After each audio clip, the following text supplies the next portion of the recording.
Welcome to the Fear and Greed Afternoon Market Report for Wednesday, the 28th of July, 2021, where in just a few minutes I tell you everything you need to know about what's happened in financial markets and the world of economics today. I'm Sean Aylmer. After hitting a record high yesterday, the S&P ASX 200 fell 0.7% today to close at 7,379 points. Most sectors across the bourse were lower, led down by technology and energy stocks. The financial and materials indexes, which had done well, also fell today. In fact, the only sub-index to rise was the real estate index. It came as inflation figures showed that prices jumped 0.8% during the June quarter, taking the annual inflation rate to 3.8%.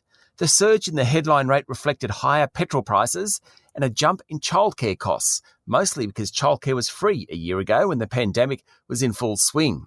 Underlying inflation, that's the one that the Reserve Bank really worries about, was closer to 1.6%, still well below the central bank's target range. The other piece of macro news today was the federal government's decision to up the size of payments to eligible businesses in the Sydney area. The lockdown in the city was today extended for another 4 weeks after 177 new cases of community-transmitted COVID-19. On the market, there was a sea of red among the large caps, led by BHP, Wesfarmers, Afterpay and Commonwealth Bank. The worst performer was Nickel Mines, down 11%. Redbubble and Netwealth Group both fell 6.7%. The biggest corporate news, though, came after the market had closed.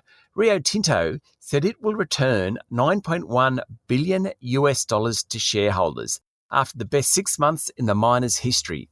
The group reported underlying earnings of $12.2 billion for the first 6 months of the year, and 2021 is likely to be the best year ever. The consortium involving the Ontario Teachers Pension Plan Board and private equity group KKR upped its bid for Spark Infrastructure by 8%. The board of Spark has opened the doors to due diligence, happy to consider the $5.2 billion offer, why wouldn't you? And that was enough to trigger a 5.4% jump in the group's share price. And the new car market has rebounded strongly, and car dealer AP Eagers said sales are up 21% in the first 6 months of this year.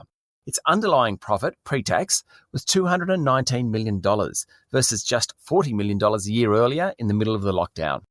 Just recapping Wall Street, the S&P 500 ended this morning down 0.5%, the Dow Jones Industrial Average was off 0.2%, and the Nasdaq closed 1.1% lower.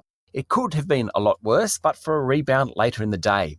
After the market had closed, Microsoft, Apple and Alphabet, parent of Google, all announced better than forecast quarterly results. That's it for the afternoon market report for Wednesday, the 28th of July, 2021. Join me tomorrow morning for the regular edition of Fear and Greed, and then for a chat to Alastair Doak from Mazda about the manufacturer's new electric vehicle coming to market. I'm Sean Aylmer. Enjoy your evening.